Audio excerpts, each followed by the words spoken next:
9 দফা দাবি আদায়ের লক্ষ্যে ঠাকুরগাঁয়ে আবারও রাজপথে নেমেছে কোটা সংস্কার আন্দোলনকারী শিক্ষার্থীরা। আজ সোমবার বেলা 11:30টায় জেলা শহরের সরকারি বালক উচ্চ বিদ্যালয় মাঠ থেকে একটি বিক্ষোভ মিছিল নিয়ে শহরের প্রাণকেন্দ্র চৌরাস্তার অভিমুখে রওনা হয় শিক্ষার্থীরা। এরপর বিক্ষোভ মিছিলটি একটু সামনে এগিয়ে সরকারি বালক উচ্চ বিদ্যালয়ের মূল ফটকের সামনে আসলে পুলিশ তাদের সামনে এগোতে বাধা দেয়। পরে সেখানেই ক্ষণে ক্ষণে স্লোগান তুলে 9 দফা দাবি বাস্তবায়ন সহ নিহত শিক্ষার্থীদের হত্যা বিচারের দাবি তুলেন শিক্ষার্থীরা।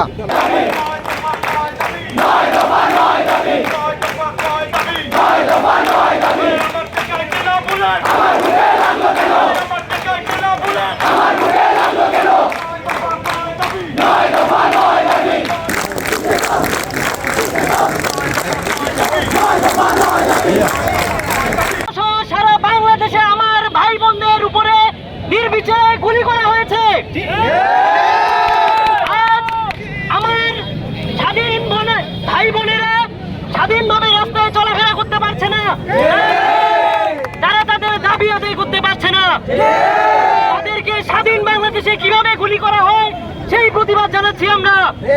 যারা সাধারণ শিক্ষার্থীদের উপরে নির্বিচারে গুলি করেছে এবং সাধারণ শিক্ষার্থীদেরকে আক্রান্ত করেছে, তাদের বিরুদ্ধে হত্যা মামলা দায়ের করে অবিলম্বে আটক করার জন্য দাবি জানানো যাচ্ছে এবং কোটা আন্দোলনের সঙ্গে সম্পৃক্ত আন্দোলনকারী বা নেতৃত্ব দানকারী কাউকে কোনো রকমের একাডেমিক এবং প্রশাসনিক হয়রানি করা হবে না, এই মর্মেও অঙ্গীকার জানানো যাচ্ছে। এবং বিগত কয়েকদিন যাবৎ যে সকল সাধারণ শিক্ষার্থী গ্রেফতার হয়েছেন, আক্রান্ত হয়েছেন, তাদের অবিলম্বে মুক্তি দিয়ে একটি সুষ্ঠু স্বাভাবিক জীবনযাপন করার ক্ষেত্র এই সরকারকে তৈরি করে দিতে হবে। প্রায় 2 ঘণ্টাব্যাপী ঠাকুরগাঁও শহরের আঞ্চলিক সড়কে অবস্থান নিয়ে তারা কর্মসূচি পালন করেন। এ সময় আন্দোলনকারীরা অভিযোগ করে বলেন, ঢাকাস্থ কোটা সংস্কার সমন্বয়কারীদের জিম্মি করে ডিবি কার্যালয়ে কর্মসূচি প্রত্যাহার করতে বাধ্য করা হয়েছে। প্রকৃতপক্ষে তারা কর্মসূচির পক্ষেই ছিলেন, আছেন বলেও দাবি তাদের। তাই 9 দফা দাবি বাস্তবায়ন না হওয়া পর্যন্ত কর্মসূচি চলমান রাখার ঘোষণা দেন আন্দোলনরত শিক্ষার্থীরা।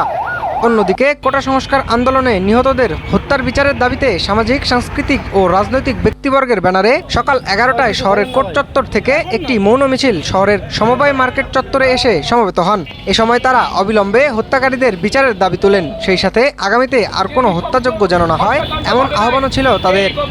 6-7 দিনে শেখ হাসিনার আমলে আমরা নৃশংস গণহত্যা দেখলাম। বাংলাদেশের স্বাধীনতার পর এরকম নৃশংস গণহত্যা বাংলাদেশে হয় নাই। সাধারণ ছাত্র সমাজ যখন প্রতিরোধ গড়ে তুলেছিল, তারা যখন আন্দোলন কিছু করতে পারলো না, তাদেরকে দমাইতে পারলো না, তখন সরকার পরিকল্পিতভাবে পুলিশ দিয়ে তাদের উপরে নির্বিচারে গুলি চালাইছে, পাখির মতো মারছে, যা মধ্যযুগীয় বর্বরতাকেও হার মানাইছে।